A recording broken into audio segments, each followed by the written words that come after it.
Kiyoshi to PoolAnadolu. AgencyGetty images. President Donald Trump used a visit to Japan to criticize his Japanese hosts, pointedly accusing them of unfair trade practices with the U.S. and strongly suggesting Tokyo needs to do more to protect itself from North Korea.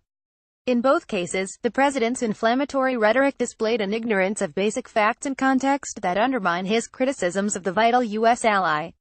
During a press conference with Japanese Prime Minister Shinzo Abe in Tokyo on Monday, Trump took a veiled swipe at Japan for not shooting down ballistic missiles that North Korea sent flying over it in recent months.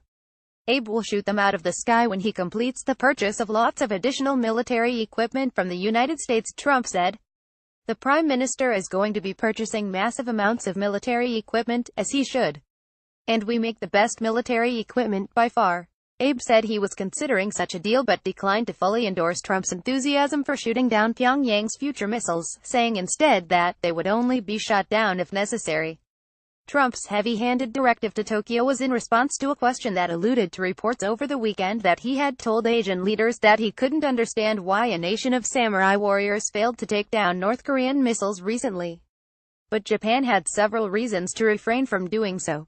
As Japan Times notes, the Japanese military quickly determined that the missiles that North Korea sent flying over Japan in August and September were not going to land on Japanese territory.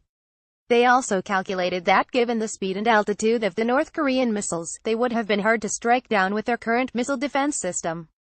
If Japan had tried to intercept the North Korean missiles and failed, that would have been hugely embarrassing and undermined the credibility of their defense systems, potentially making North Korea more confident about launching an attack. Furthermore, there were legal complications.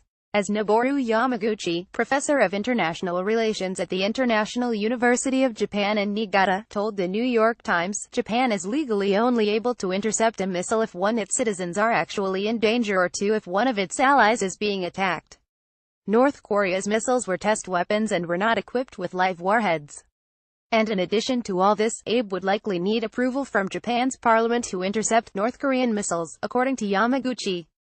Trump accused Japan of cheating on trade, but his argument is not persuasive. While in Japan, Trump also accused Tokyo of taking advantage of the U.S. with its trade practices, especially in the automotive sector.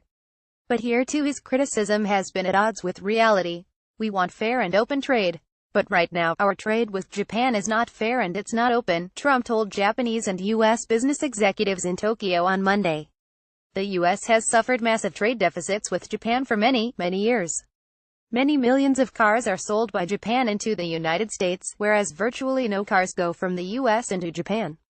There are a few things to point out about Trump's comments here.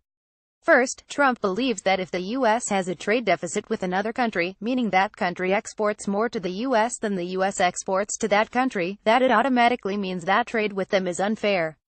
Takatoshi Ito, an economics scholar at Columbia University, says that elementary trade theory tells you that is not true. Ito says that Japan is open and fair in its trade, and operates in accordance with rules laid out by the World Trade Organization with the exception of the way it handles its agricultural goods.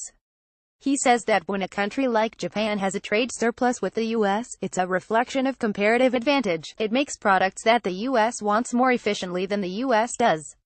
As for Trump's concern that American cars do very poorly in the Japanese market while Japanese cars do well in the American market, analysts say that it's mainly about consumer preference, not unfair trade practices. Caroline Freund, a senior fellow at the Pro-Free Trade Peterson Institute for International Economics, points to the fact that Germany sells more cars to Japan than Japan sells to it. The Japanese market is accessible provided U.S. producers make a car that appeals to the Japanese people, Freund says. In other words, the real issue isn't that Japan is blocking auto imports, it's that the U.S. needs to make better cars.